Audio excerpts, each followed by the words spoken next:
ಎಷ್ಟು ಚೆನ್ನಾಗಿದೆ ಅಂದರೆ ಏನೋ ಮಹಾ ಅಲ್ಲಿ ಬರ್ತಿರೋ ಸೌಂಡು, ಸ್ವರ ಗಿರ ಎಲ್ಲನೂ ಕೂಡ ಅವರೇ ನುಡಿಸ್ದಂಗೆ ಇರೋದು. ಕೆಲವು ಸಿನಿಮಾದಲ್ಲಿ ನಾವು ಮೋಟರ್ ಸೈಕಲ್ಲು ಅದು ಇದು ಅದೆಲ್ಲ ಹೀರೋ ಅಂತ ಹೇಳ್ತೀವಲ್ಲ, ಆ ಥರದ್ರಲ್ಲಿ ಇದರಲ್ಲಿ ಶೆಹನಾಯಿ ಒಂದು ಹೀರೋ ಇದ್ದಂಗೆ. ಶೆಹನಾಯಿಗೆ ಅವತ್ತೊಂದು ದಿವಸಕ್ಕಲ್ಲ, ಇವತ್ತೊಂದು ದಿವಸ ಲೆಕ್ಕ ಹಾಕಿದ್ರು ಕೂಡ ಯಾರು ಎಕ್ಸ್ಪರ್ಟ್ ಅಂತ ಹೇಳಿದ್ರೆ ಬಿಸ್ಮಿಲ್ಲಾ ಖಾನ್ ಶೆಹನಾಯಿ. ಪಿಪಿ ಪಿಪಿ ಪಿಪಿ ಪಿಪಿ ಪಿ ಪಿ ಅದು ಬೇಕು ಅಂತ ಹೇಳಿದ್ರೆ ಅದಕ್ಕೆ ಮುಂಚೆದೆಲ್ಲ ಕಟ್ ಮಾಡಿ ಆಮೇಲೆ ನಂತರದ್ದು ಕಟ್ ಮಾಡಿ, ಯಾವುದು ಕೂಡ ಶ್ರುತಿ ಜಂಪ್ ಆಗಬಾರ್ದು, ಇಂಥ ತಾಳ ಜಂಪ್ ಆಗಬಾರ್ದು. ಅಣ್ಣವರು ಕೂಡ ಬಂದಿದ್ರು. ಅದನ್ನು ಎಷ್ಟು ಚೆನ್ನಾಗಿ ಶೆಹನಾಯಿನ ಬಾಯಿ ಹತ್ತಿರ ಇಟ್ಕೋತಾರೆ, ಹೆಂಗೆ ಇಟ್ಕೋತಾರೆ, ಇಟ್ಕೊಂಡು ಹಿಂಗೆ ಇಟ್ಕೊಳ್ಳೋದು, ಆಮೇಲೆ ಬಾರಿಸ್ಬೇಕಾದ್ರೆ ಇದೆಲ್ಲ ಕೈನ ಇದಾಗೋದು. ನೀವು ಆ ಪಿಕ್ಚರ್ ನೋಡಿದ್ರೆ ಅಣ್ಣ ಅವರೇನೆ ಏನೋ ಅವರೇ ಬಾರಿಸ್ದಂಗಿದೆ.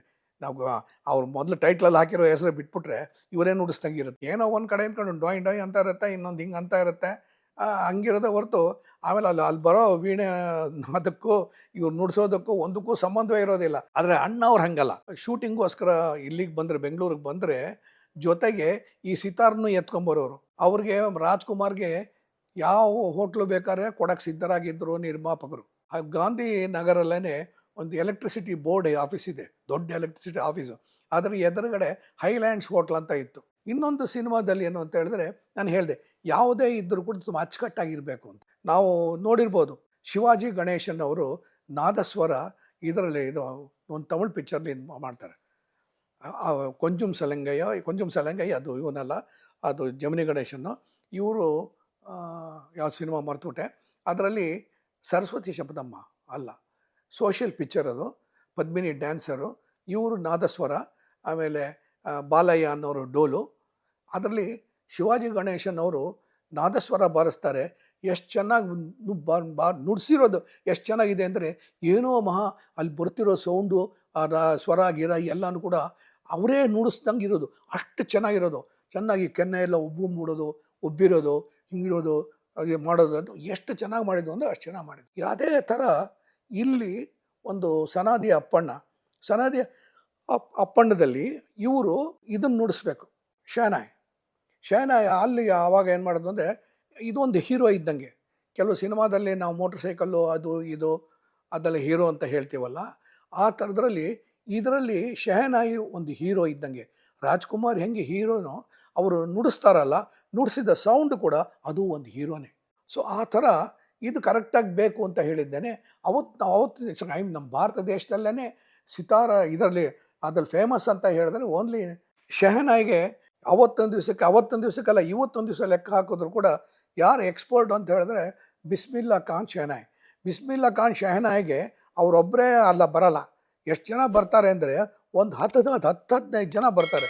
10-15 ಜನ ಬಂದು ಬೇರೆ ಏನು ನುಡಿಸೋದೆಲ್ಲ ಓನ್ಲಿ ಶೆಹನಾಯಿ.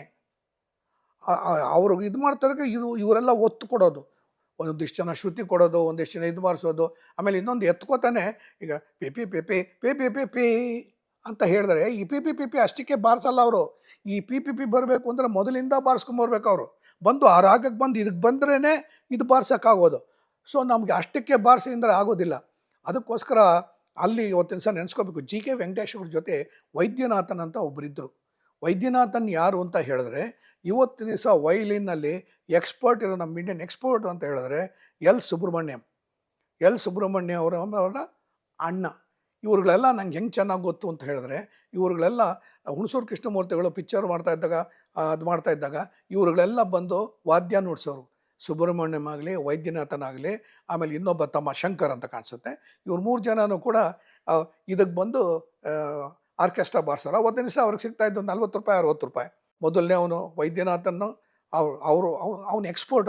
ಅವನು ಎಷ್ಟು ಜಾಣ ಅಂತ ಹೇಳಿದ್ರೆ ಎಲ್ಲನೂ ಕೂಡ ಎಲ್ಲ ಇಂಗ್ಲೀಷ್ ಸ್ವರಗಳ ಥರ ಬರ್ಕೊಳ್ಳೋ ಅವನು. A² B² ಅದು ಆ ಥರನೇ ನಾನು ನೋಡಿದ್ದೀನಿ, ಅದಕ್ಕೋಸ್ಕರ ಹೇಳ್ತಾ ಇರೋದು. ಸೊ ಅವನು ಬಹಳ ಬುದ್ಧಿವಂತ ಅವನು.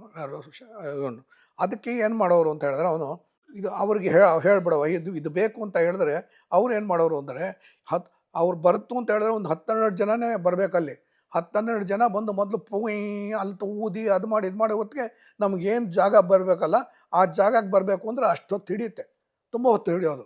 ಆಮೇಲೆ ಅದನ್ನು ಆ ಜಾಗಕ್ಕೆ ಬಂದಮೇಲೆ ಇವನೇನು ಮಾಡವ ಅಂತ ಹೇಳಿದ್ರೆ ನಮ್ಮ ವೈದ್ಯನಾಥನ್ನು ಇದರಲ್ಲಿ ಎಡಿಟಿಂಗಲ್ಲಿ ಏನು ಬೇಕೋ ಇದು ತೊಗೊಂಡಿದ್ದಾನೆ. ನಮಗೇನು ಬೇಕು ಅಷ್ಟನ್ನು ಮಾತ್ರ ತೊಗೋಬೇಕು ಅಂತ ಹೇಳಿದ್ರೆ ಅದನ್ನು ಎಡಿಟಿಂಗಲ್ಲಿ ಇದ್ದೇನೆ ಅದು ಸ್ವರಕ್ಕೆ ಅದು ಮಾಡಿ ಇದು ಮಾಡಿದರೆ ಅದನ್ನೆಲ್ಲ ತೆಗೆದಾಕಿ ಇದು ಮಾತ್ರ P P P P P P P P P P ಅದು ಬೇಕು ಅಂತ ಹೇಳಿದ್ರೆ ಅದಕ್ಕೆ ಮುಂಚಿಂದೆಲ್ಲ ಕಟ್ ಮಾಡಿ ಆಮೇಲೆ ನಂತರದ್ದು ಕಟ್ ಮಾಡಿ ಯಾವುದು ಕೂಡ ಶ್ರುತಿ ಜಂಪ್ ಆಗಬಾರ್ದು, ಇಂಥ ತಾಳ ಜಂಪ್ ಆಗಬಾರ್ದು. ಅಷ್ಟು ಚೆನ್ನಾಗಿ ನೋಡಿಕೊಂಡು ಇವತ್ತಿನ ದಿವಸ ಆ ಹಾಡುಗಳೆಲ್ಲ ಚೆನ್ನಾಗಿ ಬಂದಿದೆ ಅಂದರೆ ಜಿ ಕೆ ವೆಂಕಟೇಶ್ಗಿಂತ ಹೆಚ್ಚಾಗಿ ನಾವು ಅಪ್ರಿಷಿಯೇಟ್ ಮಾಡಬೇಕಾಗಿದ್ದು ಆ ಇವನು ವೈದ್ಯನಾಥನ್ನ. ಅದರಿಂದನೇ ಆ ಹಾಡುಗಳೆಲ್ಲ ಅಷ್ಟು ಚೆನ್ನಾಗಿ ಬಂದಿರೋದು. ಸೊ ಇದನ್ನು ಈಗ ಈ ರೆಕಾರ್ಡಿಂಗಲ್ಲಿ ನಾನು ಹೋಗಿದ್ದೆ, ನಾನು ಕೂಡ. ಯಾಕೆಂದರೆ ಹೆಂಗಿರುತ್ತೆ ಅಂತ ಅಲ್ಲಿ ನೋಡಿದ್ರೆ ದೊಡ್ಡ ವಾದ್ಯ ವೃಂದನೇ ಇತ್ತು, ಬರೀ ಬೇರೆ ಯಾರಲ್ಲ, ಬರೀ ಇವ್ರದ್ದೇನೆ. ಅಲ್ಲಿ ಅಣ್ಣವರು ಕೂಡ ಬಂದಿದ್ರು. ಇವರು ನುಡಿಸ್ತಾರಲ್ಲ, ಇವರು ಹೇಗೆ ನುಡಿಸ್ತಾರೆ, ಆ ನುಡಿಸ್ಬೇಕಾದ್ರೆ ಇದನ್ನು ಅದನ್ನು ಇಟ್ಕೊಂಡಿದ್ದ ನಾದ ಸ್ವರ ಅಲ್ಲ, ಅದನ್ನು ಎಷ್ಟು ಚೆನ್ನಾಗಿ ಶಯನಾಯನ ಬಾಯಿ ಹತ್ತಿರ ಇಟ್ಕೋತಾರೆ, ಹೆಂಗೆ ಇಟ್ಕೋತಾರೆ, ಹಿಂಗೆ ಇಟ್ಕೊಳ್ಳೋದು, ಆಮೇಲೆ ಬಾರಿಸ್ಬೇಕಾದ್ರೆ ಇದೆಲ್ಲ ಕೈನ ಇದಾಗೋದು. ಆಮೇಲೆ ಅದು ಎಲ್ಲನೂ ಕೂಡ ಅದು ಇದ್ಕೊಂಡು 3-4 ದಿವಸ ರಾಜ್ಕುಮಾರ್ ಅವರು ಅಲ್ಲೇ ಇದ್ಕೊಂಡು ಅವ್ರು ಹೇಗೆ ನುಡಿಸ್ತಾರೆ ಅದನ್ನೆಲ್ಲ ನೋಡಿದ್ದಾನೆ, ಅದನ್ನೆಲ್ಲ ಕಲ್ತ್ಕೊಂಡು ಅಭ್ಯಾಸ ಮಾಡ್ಕೊಂಡಿದ್ರು. ಅದಕ್ಕೇ ಇವತ್ತಿನ ದಿವಸ ನೋಡಿಬೇಕಾದ್ರೆ ನೀವು ಆ ಚಿತ್ರದ ಸನಾದಿ ಅಪ್ಪಣದಲ್ಲಿ ಅಣ್ಣವರು ಆ ಸನಾದಿ ನುಡಿಸ್ತಾರೆ. ಸನಾದಿ ಕನ್ನಡದಲ್ಲಿ ಅದು ಸನಾದಿ ಅಂತಾರೆ. ನಾವು ಹೇಳಬೇಕಾದ್ರೆ ಇದು ಹಿಂದಿ ಅಲ್ಲಿ ಬಂದಾಗ ಶಹನಾಯಿ, ಅದು ನಮಗೆ ಅದು ಸನಾದಿ. ಯಾಕೆಂದರೆ ಇದು ಸನಾದಿ ಅಪ್ಪಣ್ಣ ಅಂತಲೇ ಒಂದು ಪುಸ್ತಕ ಬರೆದಿದ್ದಾರೆ ಕೃಷ್ಣಮೂರ್ತಿ ಪುರಾಣಿಕರು. ಆ ಪುಸ್ತಕನ ರೈಟ್ಸ್ ತೊಗೊಂಡಿದ್ದಾನೆ, ಅದನ್ನೇ ಬರೆದಿರೋದು. ಆಮೇಲೆ ಅದಕ್ಕೆ ಏನು ಬೇಕೋ ತಕ್ಕ ಸ್ಕ್ರೀನ್ ಪ್ಲೇ, ಆಮೇಲೆ ಅದು ಏನೇನೋ ಬೇಕೋ ಏನು ಬೇಕೋ ಎಲ್ಲನೂ ಚೇಂಜ್ ಮಾಡ್ಕೊಂಡಿದ್ದಾರೆ. ಆ ಸನಾದಿಯನ್ನು ಕೂಡ ಹೇಗೆ ನುಡಿಸೋದು ಅದು ಮಾಡೋದನ್ನೆಲ್ಲನೂ ಅವ್ರನ್ನ ನೋಡಿ ಕಲ್ತ್ಕೊಂಡು ಅದನ್ನು ನುಡಿಸಿದ್ದಾರೆ. ಇವತ್ತೊಂದು ದಿವಸ ನೀವು ಆ ಪಿಕ್ಚರ್ ನೋಡಿದ್ರೆ ಅಣ್ಣ ಅವರೇನೇ ಏನೋ ಅವರೇ ಬಾರಿಸ್ದಂಗಿದೆ. ನಾವು ಅವ್ರು ಮೊದಲು ಟೈಟ್ಲಲ್ಲಿ ಹಾಕಿರೋ ಹೆಸರು ಬಿಟ್ಬಿಟ್ರೆ ಇವರೇ ನುಡಿಸ್ದಂಗಿರುತ್ತೆ, ಅಷ್ಟು ಚೆನ್ನಾಗಿ ಅಭ್ಯಾಸ ಮಾಡ್ತಾರೆ. ಅದಕ್ಕೆ ಹೇಳಿದ್ದು Rajkumar is A good student ಅಂತ. ಇದನ್ನೇ ನಾವು ಕಲ್ತ್ಕೊಂಡು we should be good students for Rajkumar. ಹಾಡ್ತಾ ಇದ್ದರು ಅಂತ ಬಗ್ಗೆ ಹೇಳಿದೆ, ಹಾಡಿನ ಬಗ್ಗೆನೇ ಹೇಳಿದ್ದೀನಿ. ಇನ್ನೊಂದೇನು ಅಂತ ಹೇಳಿದ್ರೆ ಅವ್ರಿಗೆ ಈ ಮ್ಯೂಸಿಕ್ ಇನ್ಸ್ಟ್ರೂಮೆಂಟ್ಗಳು ಕೂಡ ಸ್ವಲ್ಪ ಕಲ್ತ್ಕೋಬೇಕು ಅನ್ನೋದು ಒಂದು ಆಸೆ ಇತ್ತು. ಯಾಕೆಂದರೆ ನಾವುಗಳೆಲ್ಲ ನೋಡಿದ್ದೀವಿ ಈ ಸಿನಿಮಾದಲ್ಲಿ. ಏನಾದ್ರು ವೀಣೆ ನುಡಿಸ್ಬೇಕು ಅಂತ ಹೇಳಿದ್ರೆ ಕಲಾವಿದರಿಗೆ ಅವನು ಎಷ್ಟೇ ದೊಡ್ಡ ಕಲಾವಿದ ಆದರೂ ಕೂಡ ಈ ವೀಣೆ ನುಡ್ಸೋಕ್ಕೆ ಬರ್ತಾ ಇರಲಿಲ್ಲ. ಫಿಂಗರಿಂಗ್ ಅಂತೀವಲ್ಲ, ಅದು ಬರ್ತಾನೆ ಇರಲಿಲ್ಲ. ಏನೋ ಒಂದು ಕಡೆ ಅಂದ್ಕೊಂಡು ಡೊಯ್ ಡೊಯ್ ಅಂತ ಇರುತ್ತೆ, ಇನ್ನೊಂದು ಹಿಂಗೆ ಅಂತ ಇರುತ್ತೆ, ಹಂಗಿರೋದೇ ಹೊರತು ಆಮೇಲೆ ಅಲ್ಲಿ ಬರೋ ವೀಣೆ ಅದಕ್ಕೂ ಇವ್ರು ನುಡ್ಸೋದಕ್ಕೂ ಒಂದಕ್ಕೂ ಸಂಬಂಧವೇ ಇರೋದಿಲ್ಲ. ನಮಗೆ ಅವ್ರೇನು ಎಕ್ಸ್ಪ್ರೆಷನಲ್ಲಿ ಹಿಂಗೆ ಅಂದರೂ ಕೂಡ ಕೈ ಮಾತ್ರ ಅಲ್ಲಲ್ಲೇನು ಏನು ಇರೋದಿಲ್ಲ. ಆ ಥರ ಇಲ್ಲ ನೋಡಿ, ಅಭಾಸವಾಗಿರುತ್ತೆ. ನಾನೇ ನೋಡುವಾಗ ಎಷ್ಟೋ ಅಸಖ್ಯ ಪಟ್ಕೊಂಡ್ಬಿಟ್ಟಿದ್ದೇನೆ. ಆದರೆ ಅಣ್ಣವ್ರು ಹಾಗಲ್ಲ. ಅವರೇನು ಅಂತ ಹೇಳಿದ್ರೆ ಒಂದು ನಿದರ್ಶನ ಏನು ಅಂತ ಹೇಳಿದ್ರೆ, ಅವರು ಇದ್ದಕ್ಕಿದ್ದಂಗೆ ಏನು ನೋಡ್ತೀನಿ ಸಿತಾರ್ ಅಭ್ಯಾಸ ಮಾಡೋಕ್ಕೆ ಶುರು ಮಾಡಿದ್ರು. ಇಲ್ಲೇ ಅವರು ಒಬ್ಬರು ಹನುಮಂತ ನಗರದಲ್ಲೇ ಇದ್ದಾರೆ, ಅಥವಾ NR ಕಾಲೋನಿಯಲ್ಲೇ ಮೊದಲಿದ್ದರು. ಅವರು ಇವ್ರಿಗೆ ಇದು ಸಿತಾರನ್ನ ಹೇಳ್ಕೊಡ್ತಾಯಿದ್ರು. ಎಲ್ಲಿವರೆಗೂ ಇವರು ಅಂದರೆ ಎಲ್ಲಿ ಒಂದು ಹೇಳ್ದಲ್ಲ ಅಣ್ಣವರು ಒಳ್ಳೆ ವಿದ್ಯಾರ್ಥಿ ಅಂತ, ಅದಕ್ಕೆ ಇದು ಸಾಕ್ಷಿ. ಯಾಕೆಂದರೆ ಈ ವೀಣೆ ನುಡಿಸೋದು, ಸಿತಾರ್ ನುಡಿಸೋದು ಇವೆಲ್ಲ ಸುಲಭಕ್ಕೆ ಬರೋದಿಲ್ಲ. ಯಾಕೆಂದರೆ ವೀಣೆ ನುಡಿಸ್ಬೇಕು, ಸಿತಾರ್ ನುಡಿಸ್ಬೇಕು ಅಂತ ಹೇಳಿದ್ರೆ ಕೈಯಲ್ಲಿ ಇದೆಲ್ಲ ಹೆಚ್ಚು ಕಮ್ಮಿ ಇವೆಗಳೆಲ್ಲ ಕೂಡ ನೋವುತ್ತೆ, ಇದು ಮಾಡುತ್ತೆ, ಆಮೇಲೆ ಜಡ್ಡು ಕಟ್ಟಿಬಿಡುತ್ತೆ, ಇಲ್ಲ ಒಂದೊಂದ್ಸತಿ ರಕ್ತ ಬಂದ್ಬಿಡುತ್ತೆ, ಕಷ್ಟ ಆಗೋಗ್ಬಿಡುತ್ತೆ ನುಡಿಸೋದು. ಆ ಥರ ಈ ಸಿತಾರ್ ಇದನ್ನು ಅಭ್ಯಾಸ ಮಾಡ್ತಾರೆ. ಎಲ್ಲಿವರೆಗೂ ಅಭ್ಯಾಸ ಮಾಡಿದ್ರು ಅಣ್ಣವರು ಮೊದಲು ಇದ್ದಿದ್ದು ಈ ಪ್ಯಾಲೇಸ್ ಆರ್ಚರ್ಡಲ್ಲಿ. ಇವತ್ತಿನ ದಿವಸ ನಮಗೆಲ್ಲ ಗೊತ್ತಿರೋದು ಅಂದರೆ ನನಗೆ ಗೊತ್ತಿರೋದಲ್ಲೆಲ್ಲ ಆವಾಗ ಚೆನ್ನೈಯಲ್ಲಿ ಕೋಡಮಕಮ್ಮಲ್ಲೇ ಇದ್ದವರು. ಅಲ್ಲಿಂದ ಇವರು ಶೂಟಿಂಗೋಸ್ಕರ ಇಲ್ಲಿಗೆ ಬಂದರೆ, ಬೆಂಗಳೂರಿಗೆ ಬಂದರೆ, ಜೊತೆಗೆ ಈ ಸಿತಾರ್ನು ಎತ್ಕೊಂಬರೋರು. ಸಿತಾರನ್ನ ಎತ್ಕೊಂಬರೋ ಜೊತೇಲಿ ಬರ್ತಾ ಇರೋರ ಕೈಯಲ್ಲಿ ಕೊಡ್ತಾ ಇರಲಿಲ್ಲ. ಅವರೇನೆ ಸ್ವತಃ ಅವರೇ ಎತ್ಕೊಂಡು ಬರೋರು. ಅದಕ್ಕೇನು ಪಕ್ಕದಲ್ಲಿ ಕೊಡ್ತಾ ಇರಲಿಲ್ಲ. ಅವ್ರ ತೊಡೆ ಮೇಲೆ ಇಟ್ಕೊಂಡು ಬಂದು ಏರೋಪ್ಲೇನಲ್ಲಿ ಮೆಟ್ಲು ಇಳ್ಕೊಂಡು ಸಿತಾರ್ ಎತ್ಕೊಂಡು ಮೆಟ್ಲು ಇಳ್ಕೊಂಡು ಬಂದು ಇಲ್ಲಿ ಹೋಟ್ಲ್ ಹೈಲ್ಯಾಂಡ್ಸ್, ಅವ್ರಿಗೆ ರಾಜ್ಕುಮಾರ್ಗೆ ಯಾವ ಹೋಟ್ಲು ಬೇಕಾದ್ರೆ ಕೊಡೋಕ್ಕೆ ಸಿದ್ಧರಾಗಿದ್ದರು ನಿರ್ಮಾಪಕರು. ಆದರೆ ಅವ್ರಿಗೆ ಮಾತ್ರ ಏನು ಅಂದರೆ ತಾನು ಮೊದಲಿಂದ ಇದ್ಕೊಬಂದು ಹೋಟ್ಲು ಅದನ್ನು ಬದಲಾಯಿಸೋದು ಚೆನ್ನಾಗಿರಲ್ಲ ಅಂದ್ಬಿಟ್ಟು ಇವತ್ತಿನ ದಿವಸ ಈ ಗಾಂಧಿ ನಗರಲ್ಲೇ ಒಂದು ಎಲೆಕ್ಟ್ರಿಸಿಟಿ ಬೋರ್ಡ್ ಆಫೀಸ್ ಇದೆ, ದೊಡ್ಡ ಎಲೆಕ್ಟ್ರಿಸಿಟಿ ಆಫೀಸು. ಅದರ ಎದುರುಗಡೆ ಹೈಲ್ಯಾಂಡ್ಸ್ ಹೋಟ್ಲ್ ಅಂತ ಇತ್ತು. ಆ ಹೈಲ್ಯಾಂಡ್ಸ್ ಹೋಟ್ಲಲ್ಲೇ ಅಣ್ಣ ಅವ್ರು ಇರ್ತಿದ್ದು. ಅದು ಬೇರೆಯವ್ರಿಗೆ ಹೆಂಗೆ ಹಿಡಿಸುತ್ತೋ ಬಿಡ್ತೋ, ಆದರೆ ಅಣ್ಣವ್ರಿಗೆ ಮಾತ್ರ ಅಚ್ಚುಮೆಚ್ಚಿನ ಹೋಟ್ಲದು.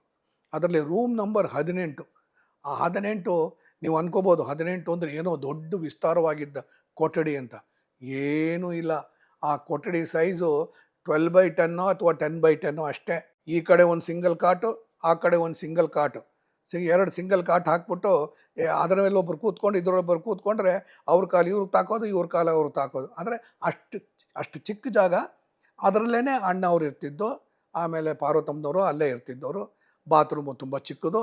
ಬಟ್ ಅವ್ರಿಗೆ ಅದು ಒಗ್ಗೋಗಿದೆ, ನಾವೇನು ಮಾಡೋಕ್ಕಾಗಲ್ಲ.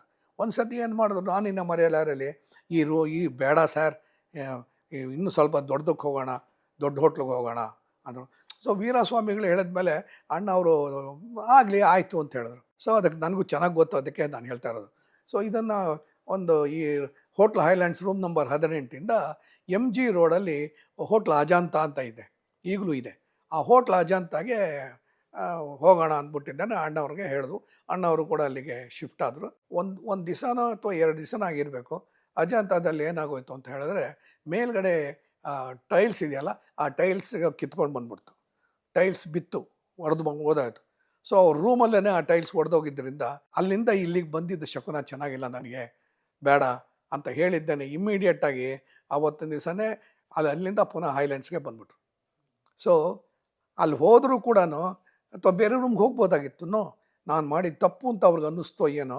ಪುನಃ ಇಲ್ಲಿಗೆ ಬಂದರು, ಹೋಟ್ಲ ಹೈಲ್ಯಾಂಡ್ಸ್ಗೆ ಬಂದರು, ರೂಮ್ ನಂಬರ್ 18ಕ್ಕೆ ಬಂದರು, ಅಲ್ಲೇ ಇದ್ದರು.